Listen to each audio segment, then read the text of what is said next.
Welcome back for another edition of the Final Mile where we answer your questions. We've got like 5 today. I'm excited to answer all of these. But please take a moment to check out the sponsors in the description box. We've got Quickscope, Levity, Blue Book, and DAT. It helps support this channel. And these are trusted products and services that we use ourselves. Additionally, make sure to check out the Freight Broker Basics course at freight360.net along with all of our other content to help you learn as much as possible about freight brokering. All right, Ben, we'll get ready to our questions today. We've got a handful from we got YouTube comments, we got our Facebook group, and through email. So first one asks, how does the auto shipping niche work? I'll keep this very, very simple and basic. There's kind of 2 ways that people work in the auto hauling business. One is, individual cars getting moved and they might consolidate them. And the other is typically like dealerships and rental car companies, things like that. But so if you're working with like dealerships, rental car companies, usually you're going to have an order for, an entire trailer's worth of cars getting moved.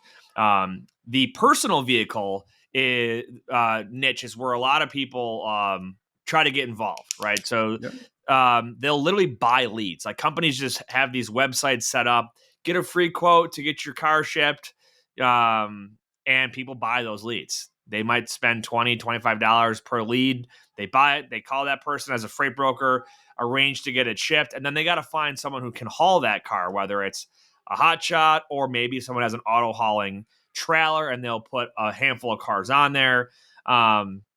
There's a load board called Central Dispatch, which is very commonly used in the auto hauling world.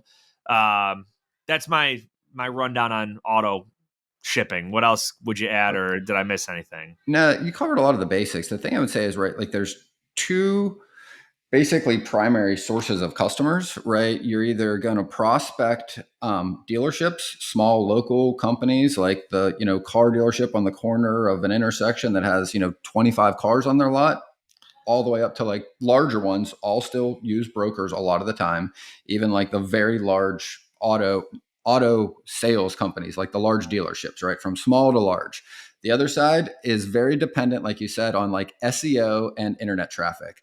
So it's either buying leads from a company that just is very effective at getting people when they go to Google and say, I need my car moved. They click that sponsored link. They sell those leads right to the brokers. Yep. And then from there, right, like the industry operates very similar to freight brokerage. I mean, it is freight brokerage, but like a different load board, like you said. So instead of DAT, it's Central Dispatch. There's a second one that's really big. And then all of the auto hauling carriers, basically just the trailers you see in the road that have a bunch of cars on them, like kind of stacked, like they all operate in there. That's how you find them. They book that load, move the car for you. And it works very similar to the way you would move any shipment, right? The thing I would say is something to be aware of that I've noticed. We've had a few clients that do this, and I got a buddy of mine in South Florida that's been doing this for years. And it's that we've seen a lot of this actually, like where motor carriers double broker their loads to another motor carrier to haul it without insurance and make that margin. So just like we see double brokerage in our world, it happened a lot in the auto hauling industry in the past few years. Central Dispatch is full of like double brokering. And then these people aren't intending to commit fraud. They don't have anything available, so they rebroker it to somebody else, and they're not supposed to be doing that. Correct. Yeah. And then the thing we found, right, like we had a client that specialized in high-end cars in like Chicago, like Porsches and these high-end dealerships. And he would vet carriers very similar to what we talk about on the show. He's a fan of the show. He's a client of ours, right? And he's like, listen, I would call my contact at the dealership and be like, hey, which MC showed up to move that Porsche, for instance, right? And he's like, yeah, that's not the MC we booked. And then we would look it up, right? And they didn't have any insurance. So it's like, you're moving a $150,000 car. You thought you booked with MC 1, 2, 3, 4, 5, 6 that has the correct insurance. They send in MC 5, 7, 8, 9, whatever, has zero insurance. They kept the $150 or $200 margin to book the carrier without insurance because they're cheaper because they don't pay insurance. But the car was literally being moved without insurance, right? And you think about that. I mean, like some of these could be really high dollar amounts. So even if you are in that side of things, it's really important that you use something like QuickScope, I think, to verify and vet that the carrier you're using is the one that's picking up that load, because you certainly do not want to be moving somebody's car uninsured. And the same way you don't want to move a shipper's cargo with a carrier that doesn't have cargo insurance. Agreed. All right, next up, does a freight broker making a phone call to a carrier give the carrier more negotiating power versus the carrier making the phone call, which would give the broker more power? Great Yes. question. Yeah, but let's explain why the answer is yes. Okay. It's, you think about, if I'm the one picking up the phone to call somebody, they have what I want, right? Yep. Which immediately puts them in a position of strength for negotiating. For example, as this question states, if I'm a freight broker and I'm calling a carrier, they have a truck. They know I want their truck, hence I'm calling them. They know they have the power. If I have a load posted and a carrier calls me, I have what they want, a load, right? They need a load. They want a load in this location of wherever it's picking up or delivering to. I'm going to have that negotiating power. So keep that in mind when you're working on covering freight or dealing with inbound calls. Is if you receive a call, you typically are going to have the power. Like I was helping a guy move freight last week, and I probably got 5 calls in, I don't know, 2 minutes, and very quickly, like, I knew how much money I had in the load. The first carrier asked me for like $200 more, and I was like, no, like, sorry, that's just, I'm not even going to continue this conversation now with you because we're just not even in the same ballpark. Then you get another call, and you realize clearly this is a desirable load for enough people. I've got the negotiating power. I ended up booking the load for $50 less than the target. So that's why it's clearly whoever you're calling, whoever's being called has what the other person wants, and that is exactly why that negotiating power moves like that. Yeah, there's also, right, a principle in like negotiation. Whoever speaks first tends to have a disadvantage to the other person, right? Just like you said, and it's really simple, because whoever speaks first tends to provide information, but yet they haven't learned anything about what the other side needs, wants, or is trying to get, right? So that creates the disadvantage. Just like you said, the simple act of somebody calling you is information. They reached out. I know they've got a truck and they need this load. So like they need something I have, and I haven't said anything. The same thing is when you get into the conversation. That's why you'll hear, like, especially like call it like the hustle boiler room brokers. Like if you hear them covering loads, you'll hear when they're talking to a truck, they're like, "Hey, what do you need for that truck?" And then a good dispatcher's like, "What are you paying on the load?" And the broker doesn't want to say that first, right? And neither does the dispatcher. It's like, "Well, what do you need for your truck, man? It's your truck. You tell me what you need for this load, man. It's your load. You know what you got in it. You tell me how much money you want." You'll hear that happen like 6 times of them just trying not to say the number, right? So that it doesn't get anchored, because that's what the first thing does. If you want to pay $2,000 and they start at 3, okay, that starts the negotiation at $3,000. Even if you only have $2,000 in the load, you got to bring them back down. Yep. So there are a lot of nuances that I think help you get more effective at negotiating over time. And I tend to see it's about a 5 to 10% difference between calling out and getting a phone call in on what you end up paying at the end of the day. Yep, exactly. One last thing I'll add to that is know where the market's at, right? Have some sort of tool. Like I use RateView a lot from DAT. You'll at least know. Again, it's not going to mean because RateView says 1,600 that you should be booking it for 1,600. It's telling you right now, here's where the market's at on average within this region, and you could have some variance off that, but at least gives you a ballpark range. All right, next up. What are your thoughts on the effectiveness of leaving a voicemail when the voicemail is the furthest you're getting? Is it beneficial, or can it be damaging to your chances of generating a lead with the shipper? What are you including in the message? What are you leaving out? So I'll give you my personal opinion on it. If you have not talked to this person yet, I say don't leave a voicemail. Just call them back another time. This was on our Facebook group, and some people we're very big fans of leaving the voicemail. So what we're saying here is you're calling a shipper, you never talk to them. Do you leave a voicemail, leave your name, info? Ben, what's your opinion? Steven says he leaves a voicemail every single time. What's your take on it?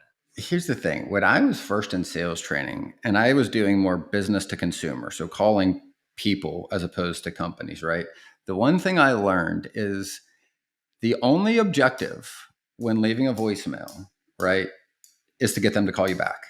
It's not to inform them. It's not to explain them. It's not to teach them something. People would leave voicemails, especially new salespeople, that are like 3 minutes long, explaining They're all of trying these to things. sell you on the voicemail. Sell them through voicemail, right? Like they're not even listening to that shit, let alone paying attention or ever calling you back, right? So what we got really good at was leaving voicemails that could get somebody to call back. And most of that is usually sounding urgent, being vague enough that somebody wants to call you back, and creating some curiosity, right? So like my voicemails would sound like, hey, hey, Nate, give me a buzz back when you get a chance. 412-491, you know what I mean? And I would just drop my number, right? And you could get a lot of people to call back, mostly because it sounds like they need to. But also, if you do that too much, people just get irritated when they call you back and they realize it was a sales call. And like, dude, what? Like, so my preference now is, unless I've spoken to them, I'm not leaving a voicemail.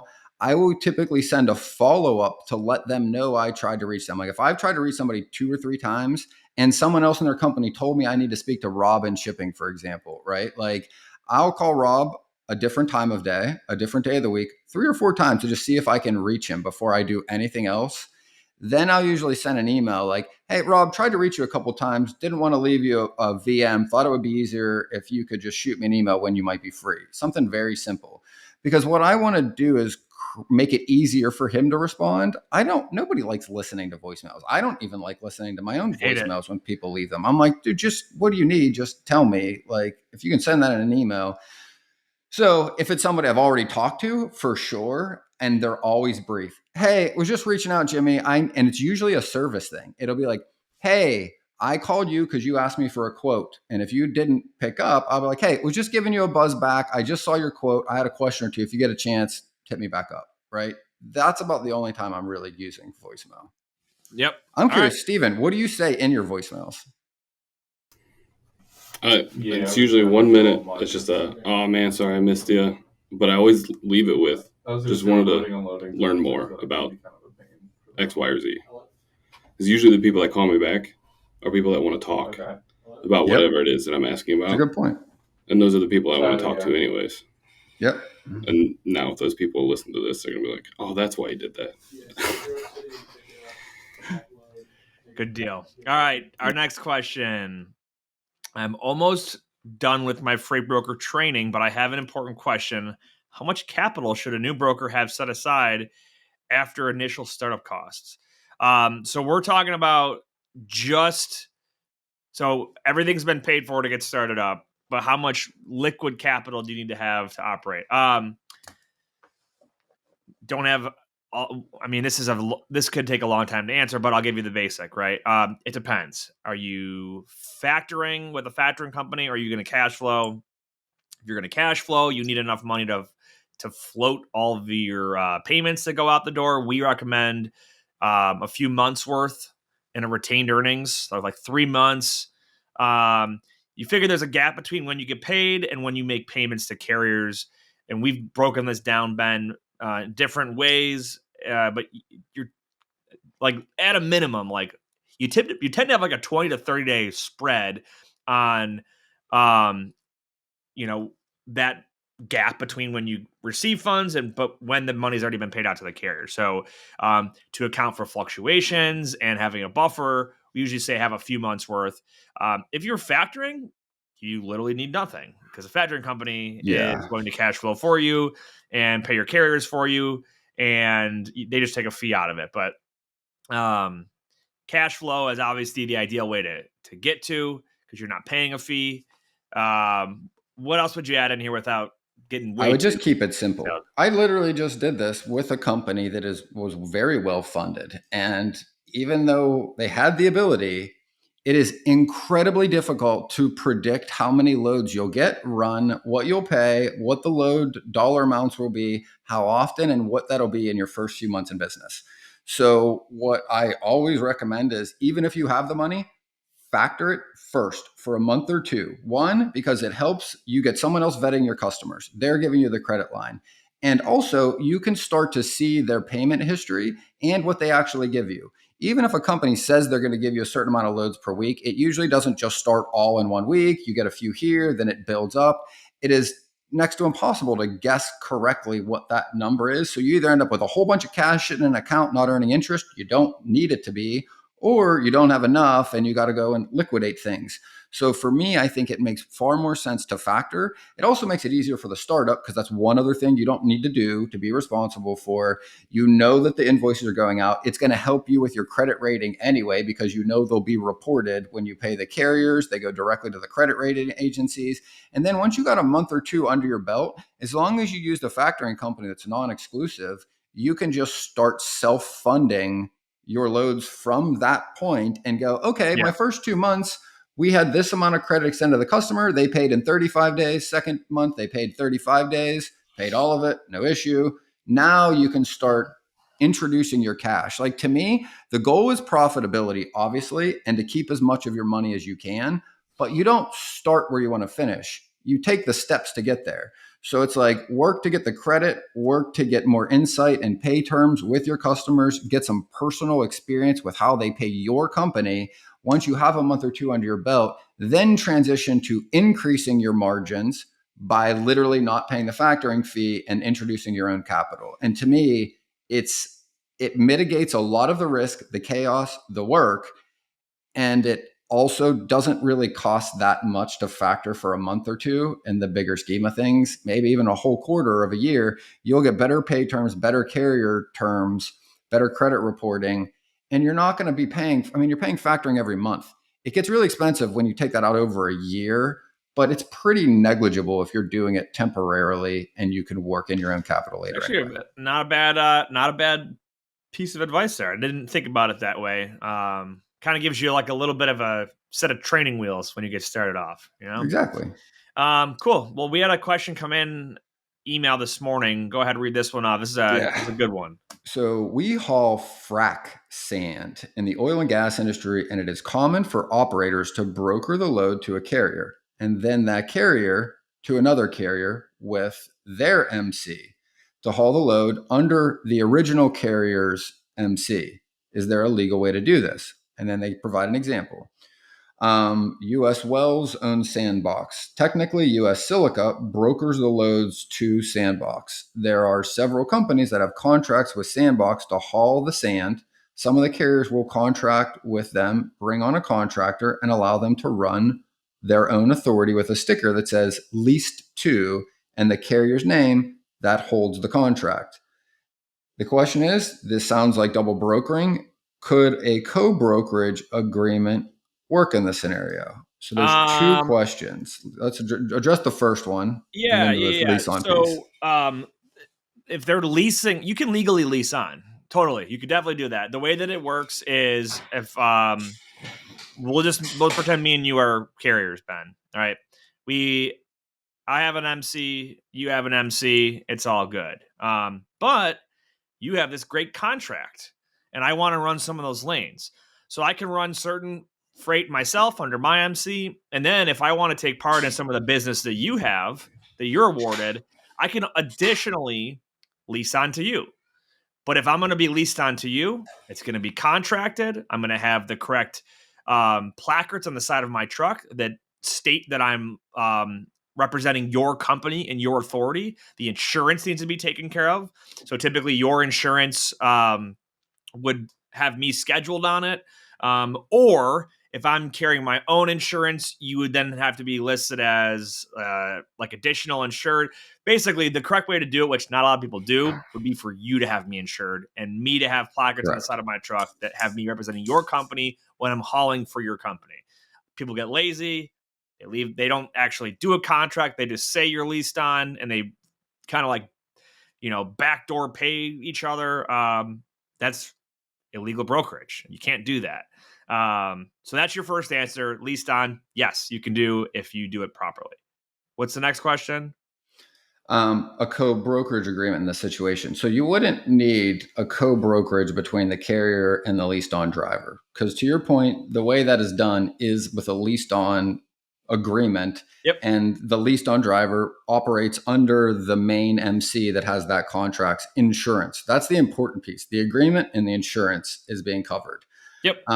The co-brokerage would fall in, and I'm not really sure in the example exactly. It wouldn't work. Yeah, sandbox. Broker to broker. This is carrier to carrier. Correct. And the contract is awarded to a certain carrier. That's who's got to show up because they were awarded the contract. Yeah. But there's probably a co-brokerage between US Silica and maybe Sandbox. I don't understand fully what that part is. Correct. But in the case of leased-on drivers, I think this was leased-on drivers are great, right? It's the same kind of concept as co-brokering, where you're leveraging other options to help take care of your customer, right? Same thing that a trucking company does. They're taking advantage of an opportunity to use an additional driver for some of their business that they otherwise wouldn't be able to do for their customer. You just have to do it the right way. And I think when double brokering got really exposed a couple years ago, this the lazy, not doing it the right way, leased-on situations also got exposed, right? Carriers are showing up, wrong MC on the side of their truck. Why does he have that MC on the side of his truck? Oh, he's leased-on. He probably didn't have his placards on. Is he actually leased-on? Can we see the insurance? Can we see the contract, the agreement? Yeah, I don't know where that is. Okay, so he's not leased-on. You rebrokered it without the authority to do so. It's illegal. And here's why that's a big issue. It's really common. Probably the biggest part of it. Yes. Liability, and it's really right? I mean, all of it. It's really common. I have a client, it's a trucking company in California, and he said it's really become very common with California carriers for one really simple reason. The market is low on the pay rates, and they're trying to do whatever they can to just keep up and stay in business, a lot of them. So basically they can save money, right, by bringing a leased-on driver and not having to pay that insurance bill for that owner op. So they can actually make a little bit of margin on the loads by sending basically an uninsured motor carrier in to pick up the load for them. And that's why when you look on highway, it says, equipment seen, not listed on auto. It's literally saying at some point we've seen this truck operating or this VIN number under this MC, and they're not listed on their insurance policy. This is exactly what this is saying. Typically, that's exactly what it is. Yeah, right. The alternative thing there is, let's say I'm a carrier and I lease you on and I add you to my insurance, but my insurance certificate my new one has not been obtained by a highway yet. In that case, if I tell, I'm trying to think of the best way to explain the use case with highway. And you're right, 99% of the time, that's what's happening. But there is there's the good guys that are doing things right that will have that flag on highway, equipment not listed on scheduled autos policy. And it's hey, looks like you had a truck inspected that's not listed on the certificate we've got here. Are these guys listed on there now? If so, can you please have your agent send that over to highway so it's listed? Because we're not showing it currently. Yep. And that's that's the minority 1% of the time. 99% of the time, they don't have the truck insured because they're not actually leased on, because they're double brokering. So same thing we were talking about earlier in relation to the auto hauling industry. That's how and why they're doing that. They're using another carrier, doesn't have the insurance or as much insurance. They're cheaper. They get to keep some of the money. They don't think anyone's going to notice and just hope that there's not a claim. Exactly. Good questions. Hopefully those answers help you guys out. Final thoughts, Ben. Whether you believe you can or believe you can't, you're right. And until next time, go Bills.